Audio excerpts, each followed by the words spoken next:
Good Erev Shabbos and good Moed. How's everybody doing? Great to be learning with you on a Friday afternoon, headed towards Shabbos. We are in Chol HaMoed, the intermediate days of Pesach. What a wonderful time. With tremendous gratitude to Hashem. We've got to keep our spirits up.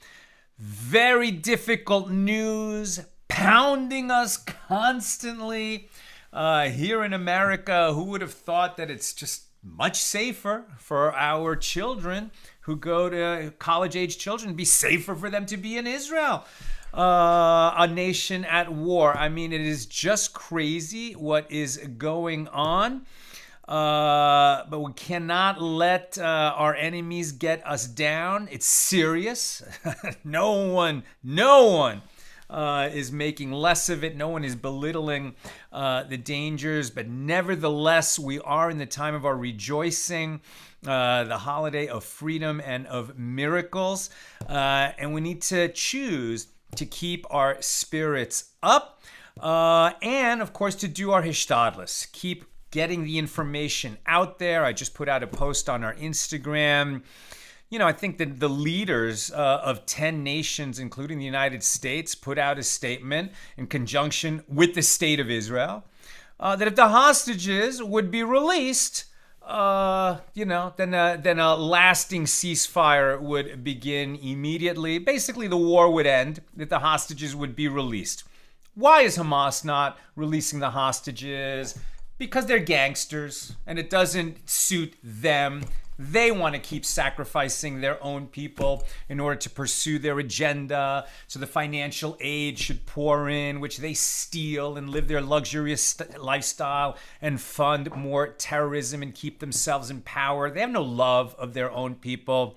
If you know somebody who cares about the Palestinians, encourage them to demonstrate against Hamas, free the hostages, end the war.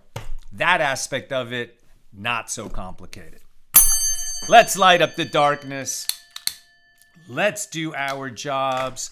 Let's learn some Torah and do some mitzvahs for the sake of peace in the Holy Land. Who's in the house? Yehud in South Carolina, Bella in Florida, Paula in the Great Northwest, Joe in the Inland Empire, Bill in Mid-Missouri, Abba in Brooklyn, Renee in Indiana, Lucy in Minnesota, Shandora in the Bronx, Sandra says, that's a stupid idea. Release the hostages and there will be peace. Get real. Actually, there will be peace. Are you immune to facts? Sounds like you are. You want more facts, data-driven, data-backed facts? StandWithUs.com. All the facts laid out very nicely there. Ella's in the house. Chaim in Florida. Marie. Hag Pesach Sameach. Welcome, everybody. Our daf today is page 54, Nun Dalet. We're actually going to pick it up toward the bottom of 53b. I misspoke yesterday. We're continuing our discussion of Mishna number 4 here in chapter 4. Apropos, the additional payment of 1/5, right? So we've seen that the 1/5 is sometimes used as a penalty, right? When a robber or somebody who swore that they did not rob and then is caught, so he has to replace what he took, and he has to add the 5th in order to make an atonement. So that is a penalty in that situation. And then we also have one who is redeeming his own second tithe produce. So he doesn't have to carry the produce up to Jerusalem during a festival like Pesach. He can transfer the sanctity of that second tithe produce onto money, bind up the money in his hand and carry it to Jerusalem, where he spends it on food and drink during the festival celebrations. If he sells it to another person, so he sells it for whatever the produce is worth, and that money becomes sanctified and the produce is de-sanctified or desacralized, deconsecrated. If he sells it to himself, as it were, he's going to convert his own produce, sell it to himself and then transfer the sanctity onto his own money, then he has to add the fifth to make sure that he's pulling enough of his hard-earned money out of his purse and into the sacred money pile, which can only be spent in Jerusalem, won't be available for other kinds of expenses in his life. All right, so we've been talking about the fifth that is added. So apropos the additional payment of 1/5, a dilemma was raised before the sages. Is the payment of 1/5 calculated from within or from without? So what does that mean? From within means that 1/5 of the value of the redeemed item, we take 1/5 of the item. So if, for example, we had an item that was worth $20, let's just use dollars so it's simple to our ear.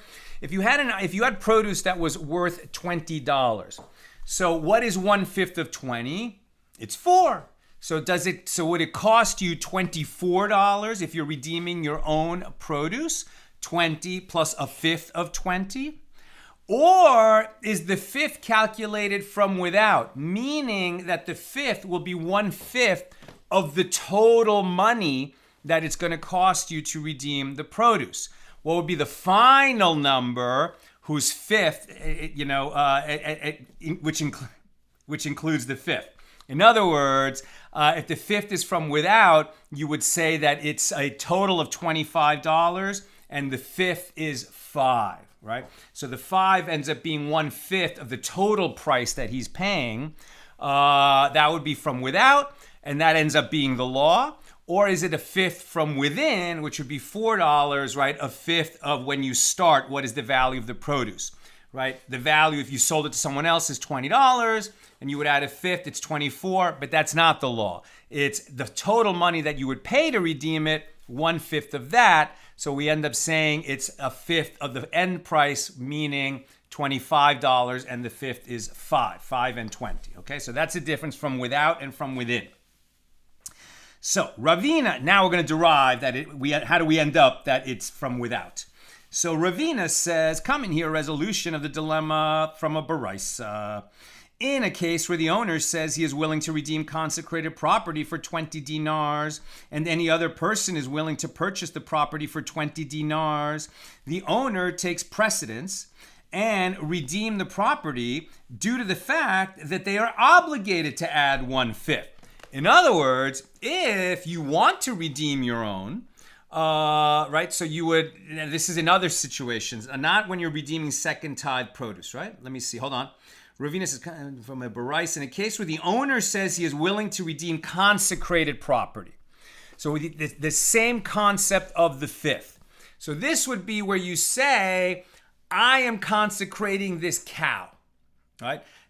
Which doesn't mean I am going to sacrifice this cow, bull, let's say, right, when the temple is standing, and I'm going to bring it as a sacrifice. What he's saying is I'm going to consecrate it to the temple upkeep, right? So now he can no longer use that cow for himself. That cow has acquired sanctity, and its purpose now is to make a donation to the Holy Temple for the expenses of the Holy Temple when the temple is standing. Does the temple need a cow? Probably not.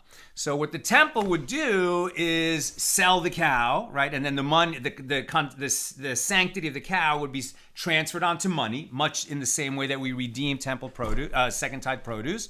And then the money goes to the temple treasurer for the expenses and upkeep of the temple.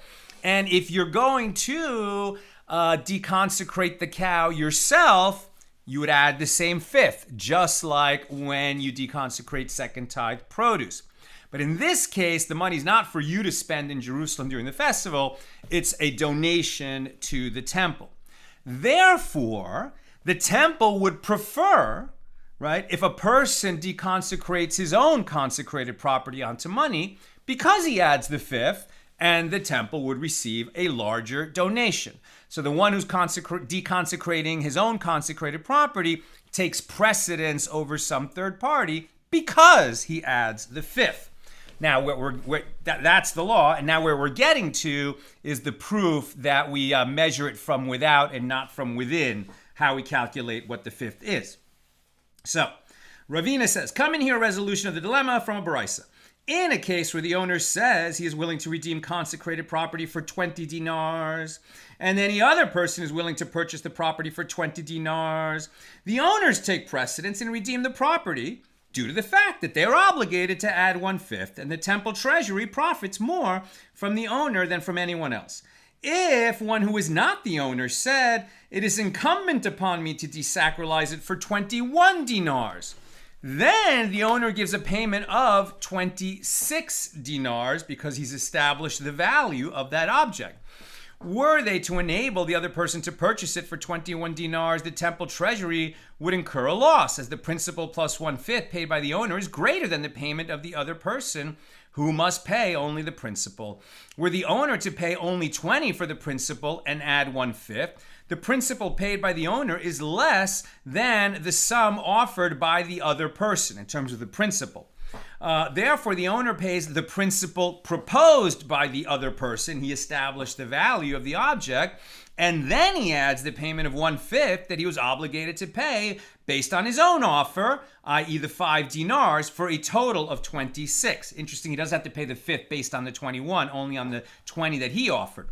Likewise, if the other person offers 22 dinars, the owner gives 27. And if the other person offers 23, the owner gives 28. And if the other person offers 24, the owner gives 29. Again, because the fifth is based on his own offer, but then he has to match the principal offer that the other person is offering. Now, if the other person offers 25 dinars, then the owner gives 30. Due to the fact that the owner does not add 1/5 based on the raise in the offer of this other person, but only on the principal according to his own offer. Nothing's changed. He offered 20, so he adds 5. So learn from it that the 1/5 is calculated from without. If the 5 is based on 20, it must be that it's not 1/5 of the offer, right, which would be 4 dinars extra, but rather 1/5 of the total, including the fifth, which would be 25, taking into account his original offer of 20. And that proves, according to Ravina, that we calculate the fifth from without. And the Gemara affirms, learn from it, that this is the law. And in fact, this is the law. Now the Gemara comments, the two sides of this dilemma are parallel to a dispute between Tanaim, as it is taught in a Baraisa that it is written, and shall add unto it 1/5 part thereof, Leviticus 27:27. And this means that the item and its additional 1/5 payment will total 5 parts. 1/5 is calculated from without. This is the statement of Rabbi Yoshia. Rabbi Yonasan says it's 1/5 measures 1/5 of the principal, and the 1/5 is calculated from within, and that's the minority opinion that did not become the law.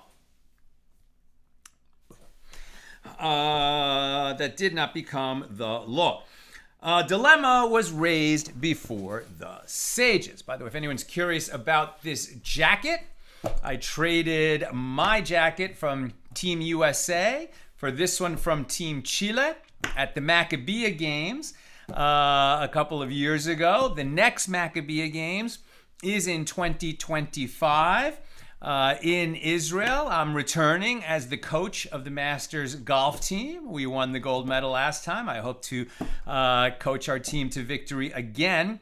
If you know somebody who's an excellent golfer, and might be interested in trying out for Team USA. So the tryouts are in July in Palm Beach, Florida. And you can find more information about that at the MaccabIUSA.org. I'm pretty sure that's the website for Maccabi USA, for golf and all the other sports, right? There's many, many, many sports that you can compete in. Way back when I was in college, I actually competed in the Maccabi Games in Israel as a rower on Team USA when I was only 20, and it was an incredible experience. That was my first visit to Israel. All right, let's keep going. A dilemma was raised before the sages. Does failure to pay the additional 1/5 prevent consumption outside of Jerusalem of second tithe that was redeemed, or does it not prevent consumption? Right. So if you redeem your own produce, you have to add the 1/5. Your own second tithe, you have to add the 1/5, and then that money, right, now is what you take to Jerusalem with you to pay for your, food and drink during the festival. That's the law. So now what if you pay the price of the produce that would be the same price a third party would pay for it, and you don't add the 5th? So then what did you do? Did you deconsecrate that produce so that the money is now consecrated and you're going to fund that, and the produce is deconsecrated and therefore it can be eaten anywhere? Or does the failure to add the 5th mean that that produce was not deconsecrated and therefore it remains second tithe produce, which can only be eaten in Jerusalem? That's the dilemma. So again, the dilemma is second tithe produce worth 4 dinars, redeemed with 4 dinars, and the obligation to add the payment of 1/5 is an obligation incumbent upon the owner himself? In that case, apparently, failure to pay the additional 1/5 does not prevent consumption, meaning if he didn't pay it, right? He didn't add the 5th. So the produce is sitting here. He turned it into 4 dinars. He should have turned it into 5 dinars. So he still owes a dinar to add that 5th. Is that produce deconsecrated to the extent that somebody else could eat it, even though he hasn't paid the 5th? Is it deconsecrated enough so that some other person could eat it outside of Jerusalem, or is it remain fully consecrated second tithe produce until he adds that 5th and therefore can only be eaten in Jerusalem? So in that case, apparently, so in that case, if he doesn't pay the 5th, but the obligation to pay that 5th is really only incumbent on him. So apparently, failure to pay the additional 5th does not prevent consumption, meaning somebody else could eat it. Or perhaps second tithe produce worth 4 dinars is redeemed with 5 dinars, since it's being redeemed by its owner, and no less. And failure to pay the additional 1/5 prevents consumption by him or anybody else. And Ravina said, come in here, a resolution to this dilemma from a Mishna, tractate Demai.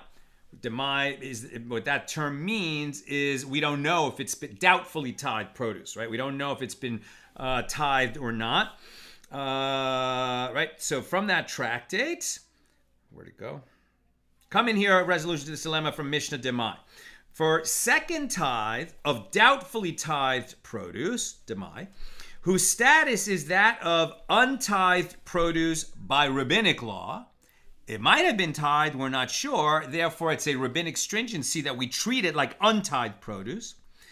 There is no payment of 1/5 if the owner redeems its second tithe, and there is no obligation of the eradication of tithes after 3 years, as is the case with tithes taken from untithed produce. Like when you know that you took a tithe from what was previously untithed produce, so then all the rules of second tithe apply to it. If you redeem it, you have to add the 5th, etc. And at the end of 3 years, you have to get it out of your house, right? Because remember that Meiser Sheni is only in years 1 and 2, and 4 and 5 of the 7-year Shemitah cycle, the sabbatical cycle.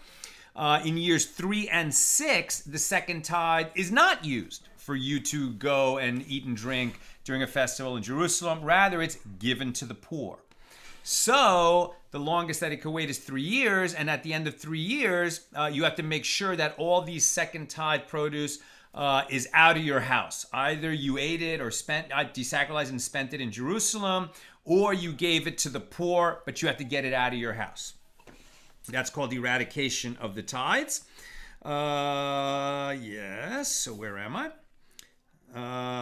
Right. So, but if it's demai, where you don't know, it wasn't your produce, you acquired it, but you acquired it from somebody that might not have tithed it, and you're not sure. So in that case, the laws are not quite so stringent. You can redeem it for yourself as second tithe, but you don't have to add the fifth, and it's not subject to the law of eradication.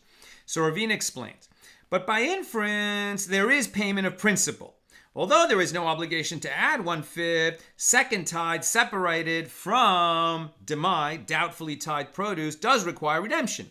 And what is the reason for this? Apparently concerning the principle about which failure to pay it prevents the consumption of second tithe of untithed produce by Torah law, it is also a sum that must be paid in the case of demai by rabbinic law. So concerning the payment of 1/5, about which failure to pay it does not prevent consumption of second tithe of untithed produce by Torah law, it is not a sum that must be paid in the case of demai, even by rabbinic law.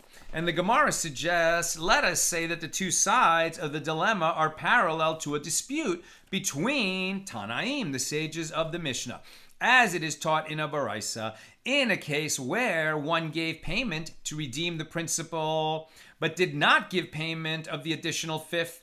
Rabbi Eliezer says one may eat it, and Rabbi Yehoshua says one may not eat it. Rebbe said the statement of Rabbi Eliezer appears correct with regard to Shabbos, when the sages deemed it permitted for one to eat without the additional payment in deference to Shabbos, and the statement of Rabbi Yehoshua appears correct with regard to the days of the week. Now, before we continue, let me just read that law to you in a little bit simpler language. This is how the law, how the halacha came out. If the owner of second tithe produce redeemed it and paid the principal, but not the additional payment of 1/5, he may not partake of the produce until he pays the 1/5. And this is the law even on Shabbos, as there is concern that due to negligence, he will fail to pay the additional 1/5 later, and this is in accordance with the opinion of Rabbi Yehoshua and the conclusion of the rabbis. Now, why is this matter of Shabbos important? Because now, instead of talking about second tithe redeemed by its owner, let's talk about consecrated property, something that you consecrated your cow or your field, as it's going to be a donation to the temple. So now you're going to redeem that. If you redeem it yourself, you're going to have to add 1/5, and then that money goes to the temple treasury, right? And you can't use that consecrated property for yourself until it's redeemed, turned into money, which you donate to the Holy Temple when the temple is standing in Jerusalem. Now, when we're talking about consecrated property as opposed to second tithe, if one fails to pay the additional 1/5, the redemption of consecrated property is still effective. Although the sages rendered it prohibited for him to derive benefit from that property until he pays the additional 1/5. On Shabbos, they rendered it permitted even for him to partake of the food, even prior to paying that additional 1/5. Why? Due to the mitzvah, the obligation to delight in Shabbos. Great is Shabbos. He is unlikely to be negligent, as the temple treasurers will demand payment from him in accordance with the opinion of Rabbi Yochanan. Eventually, he's going to have to give that money to the temple treasury. Since he redeemed his own consecrated property, they're going to make sure that he pays that additional 1/5. But with regard to second tithe, we're going to be more strict, and even in honor of Shabbos, we're not going to let him partake of his own second tithe that he deconsecrated until he pays that 1/5, right? So that's the difference between the application of Shabbos when we're talking about second tithe deconsecration versus other kinds of consecrated property and deconsecrating that. So the Gemara infers from the fact that Rebbe says the statement of Rabbi Eliezer appears correct with regard to Shabbos. By inference, they disagree even with regard to the days of the week. Likewise, from the fact that Rebbe says the statement of Rabbi Yehoshua appears correct with regard to the days of the week, by inference, they disagree even with regard to Shabbos. So apparently there is a fundamental dispute about whether something where the principal was paid to deconsecrate it, the fifth has not yet been paid, can the owner partake of it? Can other people partake of it? And what? Is it not that they disagree with regard to this reasoning that Rabbi Eliezer holds that failure to pay the additional 1/5 does not prevent consumption, as redemption of the principal alone suffices to render that food edible? He still owes the 1/5, but once the principal has been paid, he could start eating it, according to Rabbi Eliezer, but that's not the law. And Rabbi Yehoshua holds that failure to pay the additional 1/5 prevents consumption, and that is the law, except in the case of consecrated property on Shabbos. Now, Rav Papa said, no, perhaps the explanation is that everyone agrees that failure to pay the additional 1/5 does not prevent consumption, and here they disagree with regard to whether we are concerned for negligence. One sage, Rabbi Yehoshua, holds we are concerned for negligence, lest one fail to pay the additional 1/5, and therefore the owner may not eat the second tithe produce until he pays it. And the other sage, Rabbi Eliezer, holds we are not concerned for negligence, and one will presumably add the 1/5 payment later, so let him eat it now, and particularly if it's Shabbos. Rabbi Yochanan says, although the Tanaim disagree with regard to second tithe, all concede with regard to consecrated property that if the one who consecrated it paid the principal, but did not yet add the 1/5, that he successfully desacralized the produce, since the temple treasurers demand payment from him in the marketplace, preventing any potential negligence. Therefore, he may use the property immediately. That's in the case of consecrated property. We wouldn't apply that to second tithe because the temple treasurers never get involved. You deconsecrate your own second tithe produce. You take that money with you to Jerusalem. You can eat your second tithe at home. The temple treasurers are never going to get involved to keep you honest in your accounting of whether you added the 5th or not. But they would in the case of consecrated property. The Gemara asks, and do they not disagree with regard to consecrated property? But isn't it taught in a baraisa in a case where one gave payment to redeem the principal, but did not give him payment of the additional 1/5? Rabbi Eliezer says he desacralized the produce, and the rabbis say he did not desacralize the produce. So Rebbe said the statement of Rabbi Eliezer appears correct with regard to consecrated property, and the statement of the rabbis appears correct with regard to second tithe. So the Gemara infers from the fact that Rebbe says that the statement of Rabbi Eliezer appears correct with regard to consecrated property, by inference they disagree even with regard to second tithe, and likewise from the fact that Rebbe said that the statement of the rabbis appears correct with regard to second tithe, by inference they disagree even with regard to consecrated property. And this contradicts Rabbi Yochanan's statement that there is no dispute with regard to consecrated property. So, rather, if it was stated like this. Rabbi Yochanan says, all concede that concerning Shabbos, with regard to consecrated property, that he has successfully desacralized the property when he pays the principal, even though he hasn't added the 5th. And one reason for this law is as it is written, Isaiah 58:13, and you shall call Shabbos a delight, right? That's why it's a mitzvah to not just rest from working on Shabbos, but to delight in Shabbos, right? Spend extra. Make a beautiful Shabbos dinner. Make a beautiful Shabbos day lunch. Don't make your speech like the speech of the work week. Definitely don't talk about work. Don't talk about stressful things. Make it a restful and rejuvenating Shabbos. Who always says that? It's so beautiful. Yehudit always says, may you all have a restful and rejuvenating Shabbos. Exactly. You have to delight in Shabbos. And that is a commandment. Right? And there's also a teaching elsewhere that whatever you spend on Shabbos dinner, right? Shabbos dinner, it's like a Thanksgiving dinner every week. It's very expensive.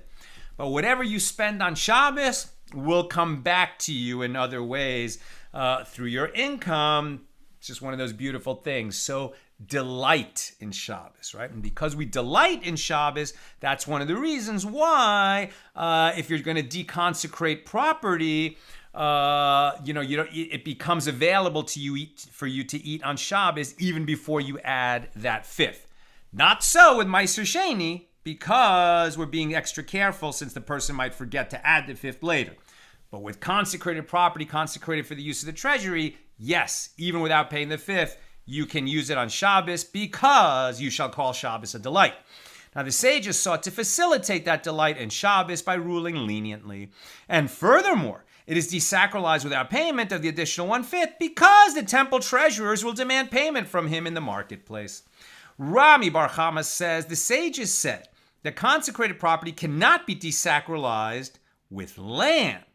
Why? As the Merciful One states with regard to the redemption of a consecrated field, and he will give the money and it will be assured to him. This is Leviticus 27:19, and this indicates that redemption is accomplished with money. And the question is with regard to payment of its additional 1/5. What is the law in terms of the possibility that it will be desacralized with land? And normally you might consecrate some of your land and then you have to give money to the temple treasury at the amount that the land is worth. Here we're talking about you consecrated a cow.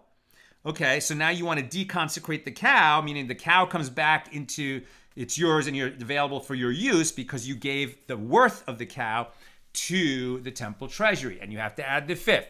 So you can't say, okay, I really need the cow. I'm going to deed to the temple, a portion of my field that's worth the same amount of money as my cow. Not permitted. Can you use a 1/5 of that amount of land to pay the 1/5 extra payment for desacralizing the cow? That's what they're asking now. If a non-priest, right? So what is the law in terms of the possibility that it could be desacralized with land? Now, if a non-priest unwittingly ate teruma, his debt, right? A non-priest is not permitted to eat teruma if he did it unwittingly. So then he has to replace what he ate and add a fifth. That's why we're bringing in this law that's seemingly unrelated, but it also has that 1/5 additional payment. So if a non-priest unwittingly ate teruma, his debt can be repaid to the priest only with non-sacred property, not with teruma. Why? Because the Merciful One states, and if a man eats that which is sacred unwittingly, and he shall give that which is sacred to a priest, from which it is derived that repayment must be with an item fit to become sacred, meaning that it is not sacred now. That's a non-sacred item. And that means not teruma, which is a sacred item. The question is with regard to payment of the additional fifth. What is the law in terms of the possibility that the penalty for unwittingly eating teruma and that you have to add a fifth, could that fifth be paid? What is the possibility that the fifth will be repaid from non-sacred produce? That it would be repaid not from non-sacred items, but from teruma. Could he use teruma to pay that fifth, even though he can't use teruma to pay the penalty, to pay the principal of what he ate unwittingly? He has to replace it to the priest with money, not with other teruma, but can he use other teruma for the additional fifth that he owes? Next question, same idea.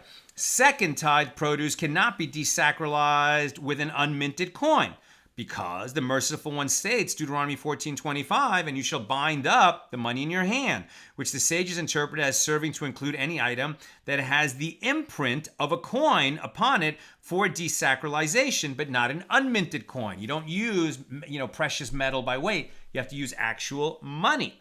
So the question is, with regard to payment of the additional fifth, what is the law in terms of the possibility that it could be desacralized with an unminted coin? Do the same rules of what's required in order to pay the principal of teruma or of Meiser Sheni or of deconsecrating consecrated property, do those same rules apply to the fifth as apply to the principal? There's a third question that asks the same type of question. So Rami Bar Chama was unable to resolve this series of three dilemmas, and the matter proceeded and came before Rava, who said to the people who related the dilemmas to him, the verse states, and he shall add unto it 1/5 part thereof. That's Leviticus 27:27, which serves to include its additional 1/5 within the same legal status as its principal. Ravina said, we too learned this in a Mishna, tractate Terumos. One who steals teruma and did not partake of it pays a payment of double the principal at the price of the teruma, as a thief pays double the value of the item that he stole. Both payments are calculated based on the price of teruma, which is lower than the price of non-sacred food. You might have thought that if a food has a certain price, $1 per loaf of bread, that teruma, which is sacred food, would have a higher price. But in fact, it has a lower price because there's less of a market for it. Only priests can eat teruma. Other people can't. Priests are a very small percentage of the population, so it has a lower price than non-sacred produce. Right? So, the value... So both payments are calculated based on the price of teruma, which is lower than the price of non-sacred food, as the demand for it is lower because it is eaten only by priests. If the thief ate it unwittingly, he pays a payment worth the value of 2 principals and adds 1/5 in this manner. He pays 1 principal and 1/5 from non-sacred items, like any non-priest who partakes of teruma. And with regard to the other principal, he pays it according to the price of teruma. Now we're on 54b. Learn, and this page is shorter than, the B side is shorter than the A side. Learn from it that the legal status of its 1/5 payment is like that of the principal itself, in that it must be paid from non-sacred property, and the Gemara affirms, learn from it that it is so. So whatever the legal requirements are for the type of money, the type of property, the type of land that is permissible or not permissible for the redemption of sacred items, for the principal, we apply those same laws and strictures to the 5th that is added. New subject, Rava said with regard to robbery, right? Robbery as distinct from theft, right? The thief, when he is caught, he has to make a double payment, right? Another 100% of what he stole. The robber only adds a 5th, right? The robber is more brazen, but he is penalized less, right? Because at least he doesn't think he's getting away with something. The thief is very chutzpahdik. He's like, well, humans don't know that I stole, right? And he doesn't care that God knows. The robber knows that God knows what he stole, and so he's going to be more open about it. He doesn't care that people know who he is either. That's subject for another day. Okay. So with regard to robbery, says Rava, it is written, and he shall restore the robbed item that he robbed, and he shall add its 1/5 payments to it. And we learned in a Mishnah, tractate Bava, page 103a, that if the robber gave the robbery victim the principal and took a false oath to him concerning the additional 1/5 payment, asserting that he had already paid it, then the additional 1/5 is considered a new principal obligation. When you lie about something that you actually do owe, then you're like a robber. So this robber adds an additional 1/5 payment apart from the additional 1/5 payment about which he had taken a false oath. If he then takes a false oath concerning the second 1/5, he is assessed an additional 1/5 payment for that oath until the principal, i.e. the additional 1/5 payment about which he has most recently taken the false oath, is reduced to less than the value of 1 peruta. If he keeps taking false oaths, it's always an additional 1/5 of that which he took a false oath about. So if he says, he repays the principal, and then he says, and I already repaid the 5th, but he didn't, so he's lying about the 5th, so he owes an additional 5th of the 5th. And when, if he keeps taking false oaths, once the final one is less than 1 peruta, we stop charging additional 5ths. So Rava continues, with regard to teruma, also it is written, if a man eats that which is sacred, and he does so unwittingly, then he shall add its 1/5 payment to it. And as we learned in the Mishna tractate Terumos, one who partakes of teruma unwittingly pays the principal and an additional 5th. And this is the law whether it concerns one who partakes of teruma, or one who drinks it, or one who applies oil to himself. Whether it is ritually pure teruma, tahor, or ritually impure, tameh. he pays its 1/5 payment, and if he partook of that fifth, he pays an additional fifth of the fifth. And Rava concludes, while with regard to second tithe, it is neither written in the Torah nor taught in the Mishnah, nor raised as a dilemma before us by the Amoraim, we're going to treat it the same way as the additional fifth of the fifth, the one who took a false oath. And the Gemara pursues a similar line of inquiry. With regard to consecrated property is written, and if he who consecrated it will redeem his house, then he shall add 1/5 of the money for your valuation unto it, and then it shall be his. Right? He consecrated his house to the temple. Now he has to give that amount of money to the temple, and he can keep his house. And we learned in a Mishnah, page 55b, so tomorrow, one who redeems his own consecrated property that he consecrated himself adds 1/5 to the sum of the redemption. We learned 1/5. We did not learn 1/5 of the 1/5. What is the law? The Gemara elaborates with regard to Teruma, it is written, then he shall add. And with regard to consecrated property too, isn't it written? Then he shall add. So apparently in a case of consecrated property, one also pays 1/5 of a fifth. Or perhaps we should learn the law as follows. With regard to Teruma, it is written, then he shall add veyasaf. And the law of 1/5 of the 1/5 is derived in this manner. If you take the letter Vav of the word Veyasaf and cast it to the end of the word Chamishito, which is 1/5, it's 1/5 payment. It then becomes the plural Hamishitav, meaning it's fifths payments, as it is written in the case of robbery, indicating that one pays 1/5 of a fifth. But with regard to consecrated property, as it is written, then he shall add Veyasaf 1/5 Hamishit. Even when you take the Vav of Veyasaf and cast it to the end of the word Hamishit, ultimately it is only Hamishto, because the word Vav is also the vowel. The letter Vav can either have the Vav sound or act as the vowel O or U in the singular, indicating payment of only a single fifth. So what is the law? And the Gemara suggests, and why not derive the law of consecrated property from the fact that it is tantamount to a second consecration? When one redeems consecrated property with another item, although the item is thereby consecrated, not all the laws of consecrated property apply to it. And Rabbi Yehoshua ben Levi says, for redemption of the first consecration, one adds a fifth. For redemption of second consecration, one does not add a fifth. Rav Papi said to Ravina that this is what Rava said. The legal status of the additional fifth is like that of the initial consecration, not like that of the second consecration. I am very close to done. If you've got questions or comments, please get them in. The Gemara asks, what halakhic conclusion was reached about this dilemma?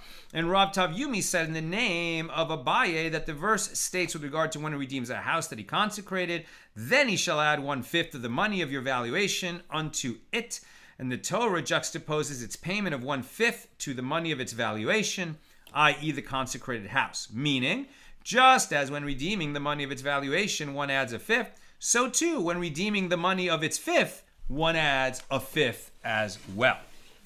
That's what I've got for us today. Nina, very busy getting ready for Shabbos, so I'll be scanning for questions in the comments myself. I am not seeing questions. Okay then.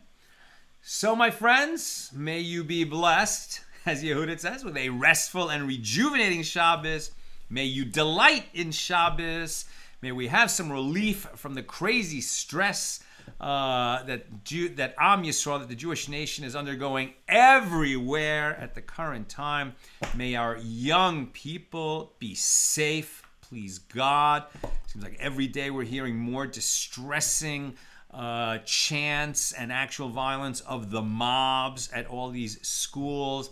May the administrators and faculty of these schools attain some wisdom and stop this nonsense calling for the violence against the Jews, death of the Jews, in the name of peace. Makes no sense. The people all concerned about genocide are calling for genocide. They really are obviously fact-free, and that's why they behave this way. So please, God, open their eyes and let us move toward a peaceful conclusion to this war with a secure and lasting peace for Eretz Yisrael and Am Yisrael. We say Amen. Good Moed. Good Shabbos.